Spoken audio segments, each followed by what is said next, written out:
Ja bih Mišu priupitao, on nema topografiju u svojim pričama. Nema ni neku, recimo, nešto da je eksplicitnije pomenuo, možda malo razrađivo vezu između podzemlja i vlasti. A zna takođe da kratka priča nema čitaoce kao što ih ima, recimo, roman. I kako, priupitao bih ga, kako misli da se na neki način približi čitaocima, kao što se, recimo, večerašnjoj publici pokušao da približi ovakvim izborom priča. I to se pomalo, kako da kažem, ne slaže sa mojim rangiranjem priča.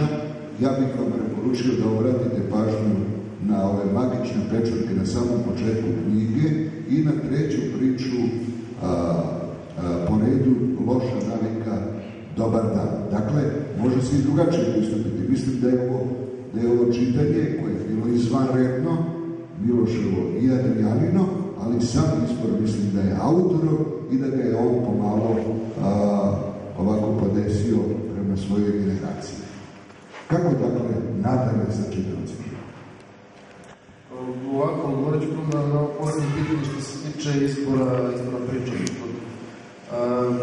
Meni je mnogo teško bilo da ja sudim o svojim pričama, da ih sad ja raspoređujem, da ih rangiram po tome koja je kvalitetnija i bolja i lepša od neke druge priče. Ove priče su jednostavno odabrane za čitanje na samoj promociji jer su po mom mišljenju i po mišljenju mojih prijatelja najzahvalnije za ovakvu izvedbu i za ovakvo čitanje. Priča o nas iskrene je odabrana zbog svojevrsnog dijaloga, tako da nisam ja uopšte, niti nije bilo namera da priče približim publici tako što ću odabrati jednu ili dve najkvalitetnije priče i onda mogu knjigu gde ostatak nije dobro. Što se tiče topografije, nisam i u jednoj priči se zove Stvar ukusa, se može naslutiti o kom gradu je reč, pošto tu ta ekipa koja ide od lokala do lokala, od kluba do kluba, obilaze poznate gradske klubove, tako da to nije teško odgledati u kom gradu se dešava ta priča.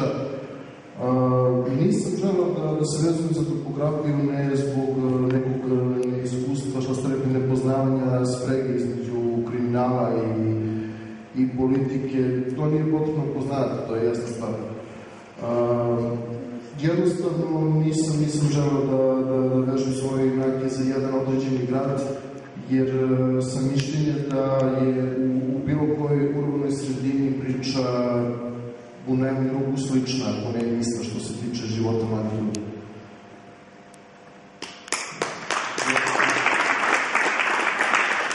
Hvala.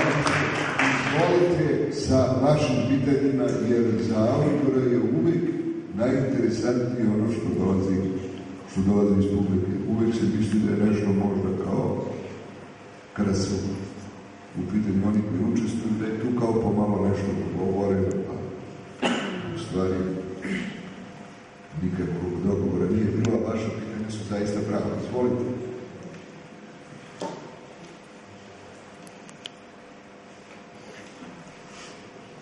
Mišu, kaži nam nešto dok se nekada odluči.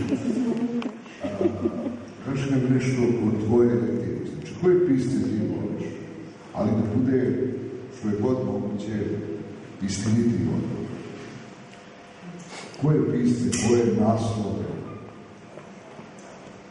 Mislim da to nije problem. Naravno da nije. Ne znam, kako bi odgovor mogao da bude ako ne istinit, naravno, ne bih mogu da pričam o nekoj knjizi koju nisam čitao. Poslednje sam čitao knjigu, to je knjiga iz serije, ko prati seriju Communication, zna o čemu se radi, knjigu je napisao Hank Moody, u stvari je knjigu napisao Ghostwriter pod pseudonimom Hank Moody. Sam način na kako je knjiga došla mi nije najavio neki kvalitet što se tiče tog romana, ali oduševio sam se stilom i tematikom pisca, tako da je to posljednja knjiga koju sam čitao i ona mi se sviđa, a inače Inače, volim da čitam Bukovskog, nisam siguran, ali mislim da sam pročitao skoro sve što je on napisao, osim poezije, što se proze tiče, i najviše uživam u delima Johna Flaubert i u poslednje vreme dosta čitam Hamsuna. Tako da, Selindera isto volim kao pisca. Izvoli. Da li si neko od tih knjiga inspirisala i osim svakodnevnog života gde pronalazite svoju inspiraciju, da li u knjigama, filmovima, ili je to samo svakodnevni život? Naravno, bez čitanja nema pisanja. Ja sam učio od Bukovskog, sam učio da momčeva dopomenu malo, pa sad sam uzeo to, da su mi komparacije zanimljive. Ja sam to sam kod Bukovskog video da on pravi ta poređenja na vrlo jasan, a samim tim i duhovit i zanimljiv način. Tako da ne bih ja mogao da i neću da pišem dok ne budem što više i više iščitavao druge pisce. Mislim da bez toga stvarno nije moguće. Hvala da je pitanje. Ajde, još jedno pitanje ću da postavim. Pominjali smo mnogo filmu i Miša je tu nešto da tako dodao.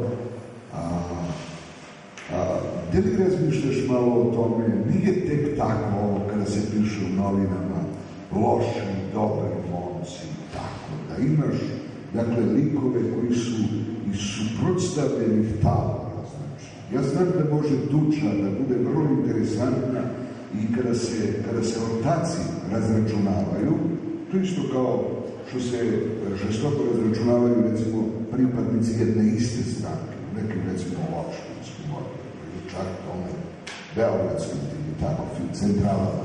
Ali ipak i ovo nije za podcenjivanje, dakle, dobra i loša strana. Ne mislim nikako na nešto crno-belo, ali ipak je to izazovno i neophodno ako bi se posvetio ozbiljnije pisanju drama. Tu dramu koju si skoro napisao, ja tek treba malo pažljivije da pročitam, da vidim kako si gradio sukob. To zaista u ovoj trenutku ne znam. Ovako, to što se drame tiče, pročitajte se momčeva, vidite o čemu se radi. Ja ne bih o drami govorio više, jer drama čeka rezultati konkursa, tako da bilo bi neumesno sada govoriti o tome. Konkurs će uskoro biti rešen, pa ćemo pričati i o toj drami po nekoj drugoj, nadam se. Ovo je vrlo zanimljiva ideja koju ste mi sad dali ste mi upravo ideju u stvari za tu tuču između prijatelja koji se računavaju. Ja toga nemam u pričama, u ovom što sam pisao do sad. Da mogu zahvaliti mojim prijateljima, jer ja nikad nisam imao sukob, nikad nemam iskustvo sa takvim sukobom među prijateljima, tako da ne bih mogao da pišem nešto sa čim nemam dobru tačku neku, no ne bih pisao ono o čemu nemam iskustvo. Da. Ali evo upravo poslalo promocije ćemo dobiti jedno iskustvo. Kad kažeš. Ja sam primetio, i to je možda prilika da se kaže da si ti bio jedan od najuspešnijih učesnika na konkursu za kratku priču koja je u Pirotu raspisivana.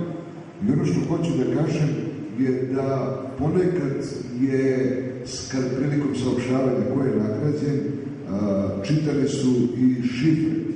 Dakle, pa sam primetio da koristiš često šifru istina. Zašto?